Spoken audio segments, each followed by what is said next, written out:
بسم اللہ الرحمن الرحیم.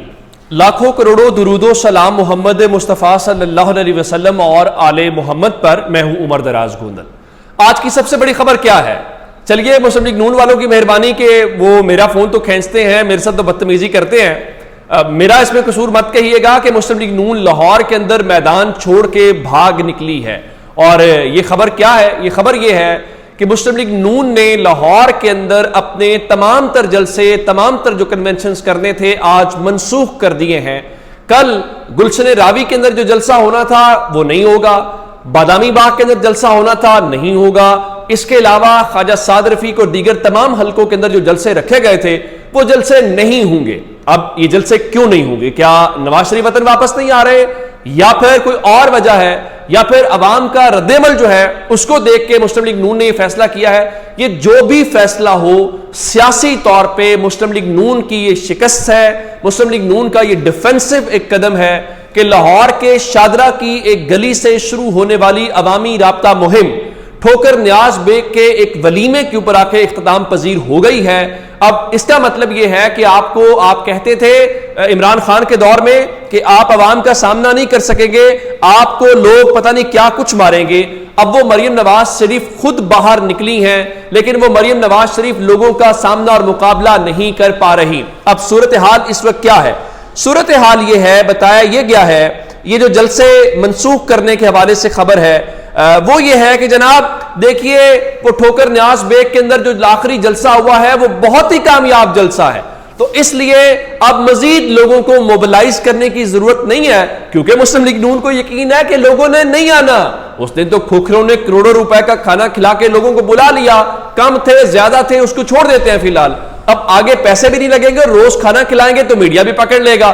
اس لیے انہوں نے کہا کہ ہم لوگوں میں جائیں گے ہی نہیں، ہم ماڈل ٹاؤن کے اندر اب جو ہے وہ ورکرز کنونشن کیا کریں گے. دیکھیے یہ مسلم لیگ نون کی اس سے بڑی سیاسی شکست نہیں ہو سکتی کہ آپ شہر لاہور میں بھی جو آپ کہتے ہیں آپ کا گڑھ ہے، آپ کہتے ہیں آپ 2/3 اکثریت کے ساتھ نواز شریف کو وزیر اعظم بنائیں گے، اگر لاہور شہر کے اندر بھی آپ کا جگرا آپ کا ساتھ نہیں دے رہا کہ آپ ورکر کنونشن کریں، لوگوں میں جائیں، لوگوں کو فیس کریں، تو پھر 21 اکتوبر کو یا اس کے بعد کیا ہوگا وہ الگ بات ہے.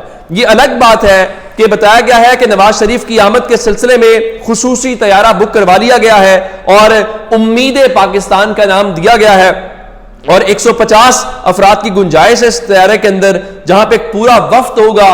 اور لندن سے وہ صحافی جو میاں صاحب سے جی واہ واہ کیا کیا وہ کہنے والے ہیں، وہ سب میاں صاحب کے ساتھ واپس تشریف لائیں گے. بالکل ٹھیک بات ہے، ان کو واپس آنا چاہیے، لیکن ان کو پہلے بتانا چاہیے کہ مسلم لیگ نون جس عوامی مومنٹم اور جس عوامی کی بات کرتی ہے میدان چھوڑ کے، یہ عمران خان کی فتح ہے کہ عمران خان کہتے تھے کہ یہ لوگ نکلیں گے، لوگوں کا سامنا کریں گے تو ان کو سمجھ آئے گی. مسلم لیگ نون نے خود فلٹر لگایا، ٹیسٹر لگایا، لوگوں نے رد عمل دیا، لوگ نہیں آئے. ان کے جلسوں میں کھڑے ہو کے لوگ کہتے ہیں ہم عمران خان کو ووٹ کریں گے، کہتے لوگ ہیں، لیکن مسلم لیگ نون کے ووٹر کا جو ہاتھ ہے وہ عمر دراز گوندل کے گریبان تک پہنچتا ہے. بھائی میں نے تو نہیں ان کو کہا کہ آپ بولیں، آپ میرا فون کھینچتے ہیں، میرے ساتھ بدتمیزی کرتے ہیں. اب یہ کہیں کہ جلسہ بھی میری وجہ سے منسوخ ہوا ہے تو کم از کم عمران خان کی یہ کامیابی تو آپ مانیں. ایک جانب مسلم لیگ نون ہے جو لاہور میں جلسہ کرنے کی ہمت نہیں کر رہی، جو کہتی ہے کہ لاہور ہمارا گڑھ ہے. دوسری طرف پاکستان تحریک انصاف ہے. میں نے آپ کو بتایا تھا مسلم لیگ نون کے مقابلے میں پاکستان تحریک انصاف کے جو لوگ ہیں انہوں نے وہاں پہ ڈپٹی کمشنر لاہور کو ایک درخواست دی، ڈی سی لاہور کو، جس میں ان کے additional secretary P T I Punjab Azeem Ullah Khan تھے. ان کا ہم 15 اکتوبر کو لبرٹی چوک میں جلسہ کرنا چاہتے ہیں. اور جلسہ بھی کیا ہے، ملک میں عام انتخابات ہو رہے ہیں، ہم لوگوں کے سامنے آگاہی مہم رکھنا چاہتے ہیں، تو جناب ہمیں موقع دیا جائے. لیکن ظاہر ہے ڈی سی کی کیا حیثیت ہے یا کمشنر کی کیا حیثیت ہے کہ وہ تحریک انصاف کو جلسے کی اجازت دے. وہ جن کو جلسے کی اجازت نہیں چاہیے جلسے تو وہ کر رہے ہیں. یعنی لاہور میں دیکھیے ہمیں بتایا گیا جی دفعہ 144 لگی ہوئی ہے، آپ باقیات نہیں جلا سکتے، آپ فلاں نہیں کر سکتے. مسلم لیگ نون نے اس نے دھڑلے کی بنیاد کے اوپر آتش بازی کی ہے. کر کے دکھائیں کہ مقدمہ درج، کر کے دکھائیں کہ گرفتاری، آپ ان کو روک کے دکھاتے. قانون کی نا انہوں نے بتی بنا کے قانون کو واپس کر دیا ہے. باقی اس سے آپ اندازہ لگا لیں کہ طاقت کیا ہوتی ہے. قانون کو انہوں نے بتایا یہ اصل چیز ہے. آگے چلتے ہیں. وہ پاکستان تحریک انصاف جلسہ کرنا چاہتی ہے، وہ پاکستان تحریک انصاف جس کی لیڈرشپ جیلوں میں ہے، لیڈرشپ روپوش ہے، جلسہ ہو تو خطاب کس نے کرنا ہے؟ کوئی خطاب کرنے بھی نہیں آئے گا، پتہ ہے خطاب کرنے آئے گا تو گرفتار ہو جائے گا۔ وہ پاکستان تحریک انصاف آج لاہور ہائی کورٹ گئی ہے، وہاں پہ درخواست دائر کیا، ان کا دیکھیں جناب ہم جلسہ کرنا چاہتے ہیں، ہم نے قانون کے مطابق ضابطے کے تحت جو انتظامیہ ہے ان کو درخواست دائر کی ہے، لیکن انتظامیہ نے ہماری بات نہیں سنی اور ہمیں وہ درخواست نہیں دے رہے، تو ہم اپنے منشور کا اعلان کرنا چاہتے ہیں، تو مہربانی کریں ہمیں اس سلسلے میں باقاعدہ طور پہ اجازت دے دیجیے۔ اور آپ کو پتہ ہی ہے کہ تحریک انصاف نے آج جب وہاں پہ لاہور ہائی کورٹ پہ یہ معاملہ آیا تھا تو وہاں پہ عمران خان کے ٹی وی کے اوپر تصویر اور تقریر نشر کرنے کے حوالے سے بھی چیز تھی، تو اس حوالے سے ہوا کیا؟ سرکاری وکیل نے کہا جی ہم نے تو کوئی پابندی نہیں لگائی ہوئی، جج صاحب نے کہا جی لے آئیں، آپ اگر نہیں لگائی ہوئی تو سرکاری طور پہ تحریری طور پہ لکھ کے دے دیں۔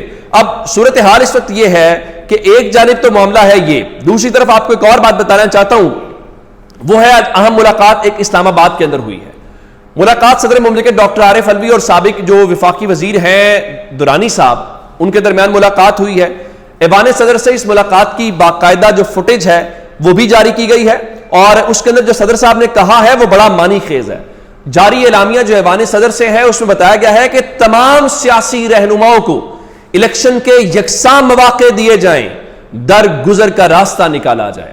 اس وقت کس کو یکساں مواقع نہیں مل رہے؟ تحریک انصاف کو۔ تو صدر پاکستان کہہ رہے ہیں کہ بھائی عمران خان کو بھی یکساں مواقع دو۔ اس سے اگلی لائن یا اگلی بات جو ایوان صدر سے جاری ہوئی ہے وہ اور زیادہ خطرناک ہے۔ ان کا لوگ اپنی پسند کا لیڈر منتخب نہ کر سکے تو جمہوریت بے معنی ہے۔ یہ بات صحیح ہے کہ اگر آپ نواز شریف کو وزیر اعظم بنانا چاہتے ہیں تو ضرور بنائیے، لیکن لوگوں کے ووٹ کے ساتھ بنائیے۔ اس طرح مت بنائیں کہ لوگ نواز شریف کو نہیں لانا چاہتے تو ہم ضد میں نواز شریف کو وزیر اعظم بنا کے دکھائیں گے۔ بنا لیں، کیا اس سے بحران ٹل جائے گا؟ اس سے مسائل حل ہو جائیں گے؟ نہیں ہوں گے۔ آپ کی ضد کا مسئلہ حل ہو جائے گا، آپ کی انا کی تسکین ہو جائے گی، لیکن پاکستان کا بحران نہیں ٹلے گا۔ پاکستان کا بحران تبھی ٹلے گا وزیر اعظم کے منصب پہ وہی شخص بیٹھے جس کے اوپر لوگوں کا اعتماد ہو، جس کو لوگ چاہتے ہوں۔ وہ ڈیلیور نہ کرے تو لوگ اتار کے اس کو باہر پھینکے، وہ ڈیلیور کرے تو لوگ اس کو پھر اس سیٹ کے اوپر بٹھائیں، نہ کہ چند لوگ بند کمروں میں بیٹھ کے فیصلے کریں کہ یہ وزیر اعظم بنے گا، لوگ ساتھ ہیں نہیں ہیں معنی نہیں رکھتا۔ یہ وزیر اعظم نہیں بنے گا، لوگ اس کے ساتھ ہیں، پھر بھی نہیں بنے گا۔ کیوں نہیں بنے گا؟ چونکہ اس نے ہمارے ساتھ متھا لگایا تو ہم اس کو بتا دیں گے کہ کیسے وزیر اعظم ہوگا۔ اچھا، یہ تو ہو گئی اپنی جگہ پہ ایک صورتحال۔ دوسرا امپورٹنٹ معاملہ سپریم کورٹ آف پاکستان سے ہے۔ قاضی فائز عیسیٰ صاحب آج پھر پریکٹس اینڈ پروسیجر ایکٹ کی سماعت مکمل نہیں کر سکے۔ وہ روزانہ کہتے ہیں جی میں آج سماعت مکمل کروں گا، لیکن ظاہر ہے ججز کے سوالات ہیں، اور اس کے بعد ایک بار تو پہلے نوک جھونک ہوئی آج جسٹس منیب اور جسٹس قاضی فائز عیسیٰ کے درمیان، جہاں پہ انہوں نے یہ کہا کہ دیکھیں جی آپ اب مجھے روکیں گے نہیں، اگر آپ روکیں گے تو ظاہر ہے وہ سوال والے معاملے کے اوپر۔